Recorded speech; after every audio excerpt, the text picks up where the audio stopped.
This is Clergy TV. Arise, shine.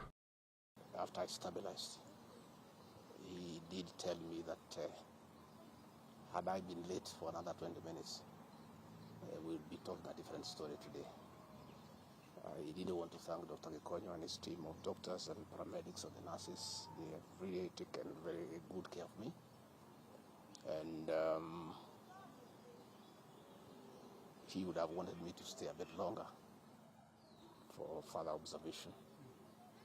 But I've requested that he allows me to go home, and he thinks I'm quite stable, to go home where he can look after me when from home. In any case, my home is not far away from here, and if there is any problem, I should be able to get back here. But as we speak, I'm okay, a little bit weak, but I feel better. The pain, the intense pain has gone away. What is there is very little pain. It is manageable for a man. A man must be able to withstand some of these small things. But in his assessment, I'm out of danger. But when I came in, it was very, very, very severe. And I want to thank the people of Kenya for their prayers. And I'm sorry many came to see me. I was not able to see them. The doctor could not allow them because I needed a lot of rest. And I was under very serious observation by a team of doctors and nurses. And therefore I was not able to receive visitors. And I want to thank those who took their time to come and visit me. Millions of Kenyans who have been praying for me for my quick recovery. I really want to thank them and to say that I will remain forever indebted to them for their concern, for their love, and for wishing me quick recovery. Really unfortunate turn of events there during that particular time. Even as you were receiving treatment, a lot was going on in terms of Senate proceedings, the outcome of that. There's also a very active, legal proceedings on the same, resuming on Tuesday. In the wake of all this, even as the doctor has recommended that you have sufficient rest at home, but maybe just tell us, will we be seeing you active? Will you respond to all these issues that are going? We're talking about a parliamentary outcome, also talking about a legal process which is so intense that has even involved a 3-judge bench. What will be your reaction towards all this? I think for now my life comes first, my health comes first. It's unfortunate that when I was here in hospital, my brother and friend, President William Ruto, ordered for the withdrawal of my security from the hospital here. I've been here alone without a single officer looking after me. He ordered the withdrawal of security guards in my rural home in Nyeri, in my private home here in Karen, and all officers who are close to me were disarmed and given warning that they should not be anywhere near me. I didn't know President William Ruto can be that vicious. I am shocked by how vicious a man I helped to be president, a man that I believed in, a man that I was persecuted when supporting him, could be so vicious against me when I'm literally fighting for my life in hospital. How cruel can a man be? As we speak today, the Deputy President of the Republic of Kenya, GACHAGUA, has no single security officer around him. He's alone. And I am aware that a judge seated in Kerugoya, another one seated in Milimani, gave conservatory orders staying the proceedings of the Senate, which effectively means I'm Deputy President. But the President in total violation of the court orders, viciously, with due security around me. Again, to cripple the functions of my office. He ordered, through the head of public service, Felix Koskei, that all officers in my office be sent on compulsory leave. Last night, all vehicles assigned to officers who work under me were impounded to cripple the office of the Deputy President. I don't understand this level of viciousness to a man who have been your deputy, who helped you to become president, irrespective of whatever he has done. At his lowest moment in life, when he's literally struggling to stay alive, you unleash such viciousness against him. I bear no grudge against anybody, but I had not seen that in President William Ruto. The man I'm seeing is not the one that I thought that I knew. I know there was concerted effort that I should not go to Kwale for the celebration. Wilson Airport were told that I should not go through Wilson Airport. All owners of helicopters were told that I should not be allowed to use any of them to go to Kwale.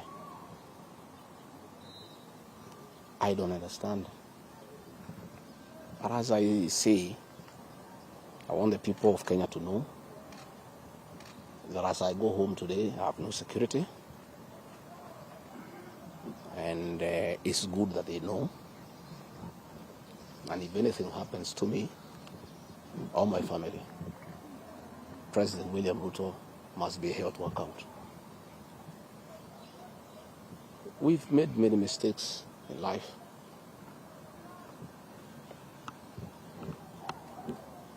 And we keep on learning. I trusted President William Ruto. The people of the region where I come from, the Mount Kenya region, trusted him. In fact, as we were preparing to go to office, nobody else trusted him. Musalia Mudavadi demanded that they must sign an MOU with him, which they did.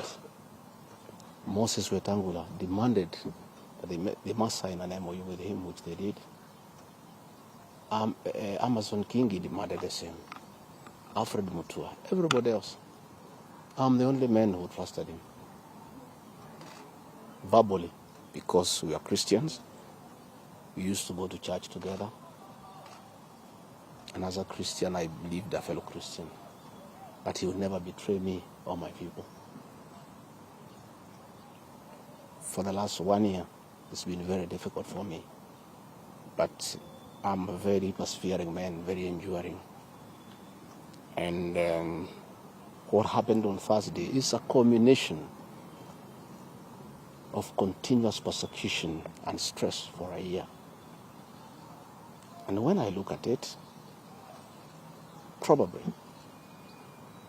it is history repeating itself. That President William Ruto wanted to take me the route President Daniel Arap Moi took Kenneth Matiba. He pushed Matiba up to getting a stroke and eventually dying. When I look to what the president is doing to me, especially now when I'm in hospital, crippling me, treating me like an animal, I think he wanted to take me the Matiba route. But God is gracious. It didn't happen that way. I hear many of his people are calling here asking whether I'm dead, whether I'll survive, whether I'll recover. They were celebrating. It's the most unfortunate thing that has ever happened in this country. That you can be so vicious to a man who helped you to be president.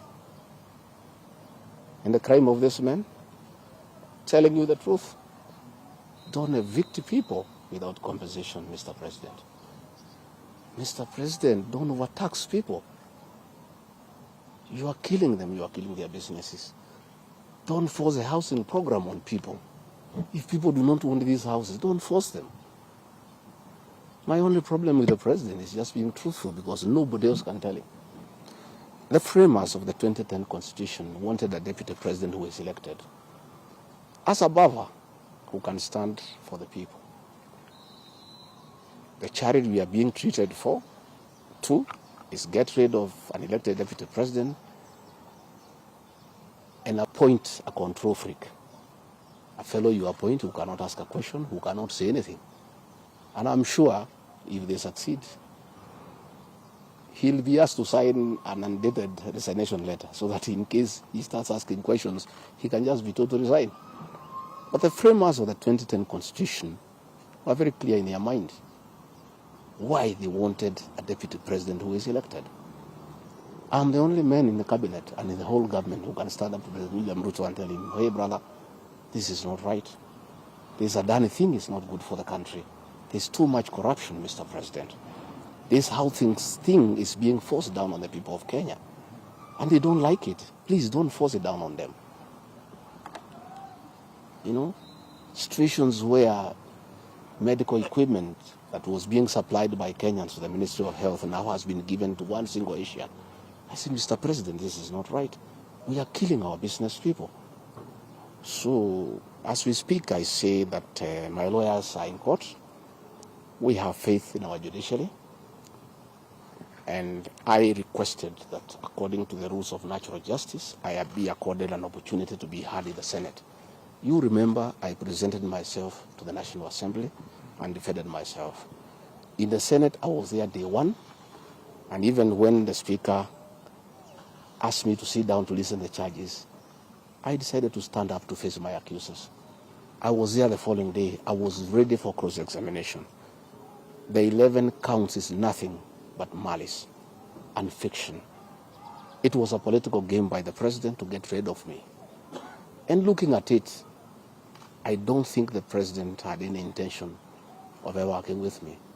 I think he just needed me to help him win the election because of my mobilization capacity and the faith the Mount Kenya region has in me. So I should have been given an opportunity.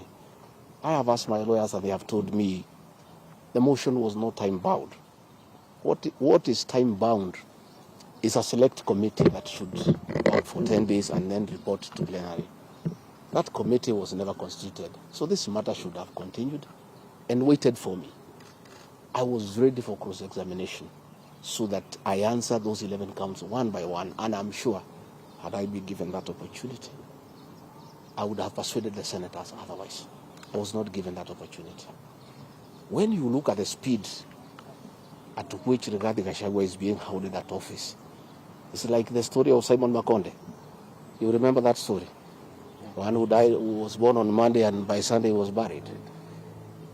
The kind of efficiency that has been exhibited in holding GACHAGUA out of office, if this efficiency was being exhibited in the management of the affairs of this country, Kenyans would be very happy. What is the hurry? The framers of the Constitution gave the president 14 days to look for somebody to replace the deputy president. It gave Parliament another 60 days. That's a total of 74 days. Why is a job that was prescribed by the framers of the Constitution to be done within 74 days is being done in half a day? You must ask yourself that question. I think it's being hurried to circumvent justice to avoid the courts of law from interrogating this matter and making a decision. The courts told us they don't want to interfere with the process, to let the parliamentary process get finished and then go to them. We have gone to them now. It's over. The courts will interrogate the process and make a determination. But I ask, let the president obey court orders. Through a court order regarding GACHAGUA is deputy president. Why doesn't he have cars? Why doesn't he have security? Why has his office been made dysfunctional?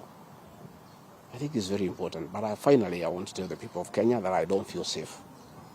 And for the first time, let me say that on 30th of August in Kisumu, undercover security agents entered my room in Kisumu and bagged it. And one of them tried to poison my food. But we detected it and we were able to escape the scheme. I was supposed to be killed through poisoning. On 3rd of September in Nyeri, another team from the National Intelligence Service came to Nyeri and tried to poison food that was meant for me and Kikuyu Council of Elders. I did report this matter to the National Intelligence Service, and the officers who were assigned to my office, I asked them to leave because I felt I was not safe.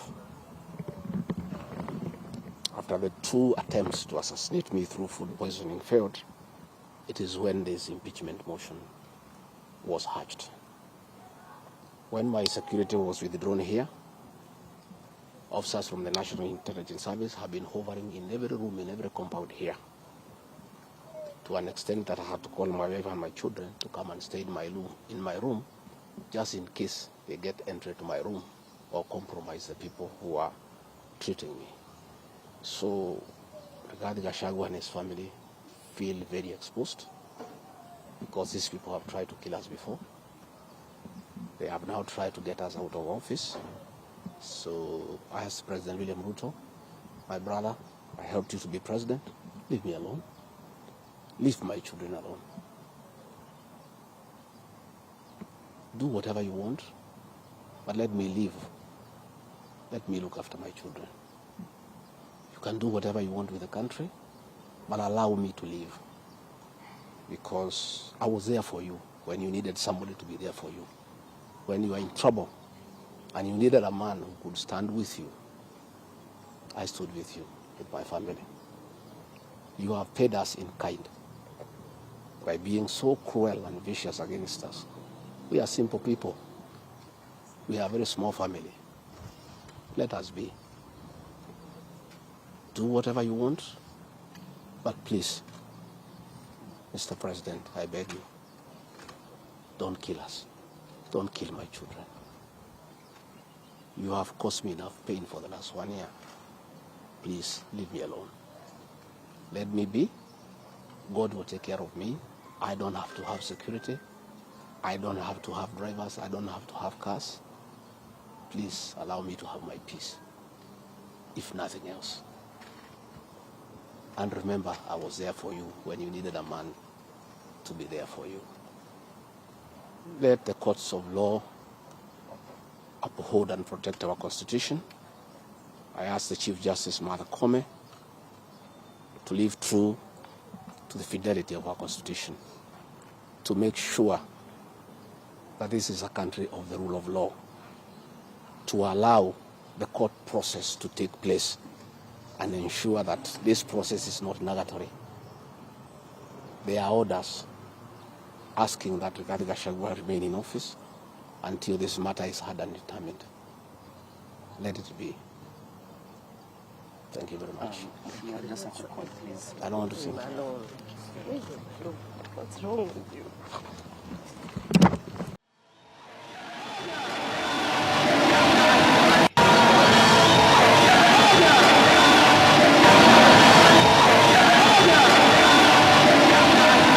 It was so clear at the first to whom was to introduce the president on the 61st Mashujaa in Kwale County.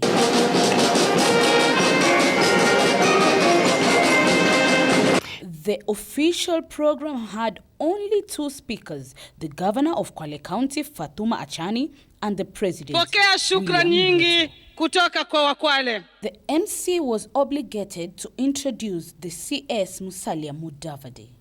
Hizi institutions zetu zote zimeonyesha kwamba demokrasia ni kitu cha muhimu, na wamepata changamoto nyingi, lakini kupitia kwa sheria ya kitaifa na kulingana na katiba yetu tumethibitisha kwamba hivi vitengo ama hizi taasisi zinafanya kazi.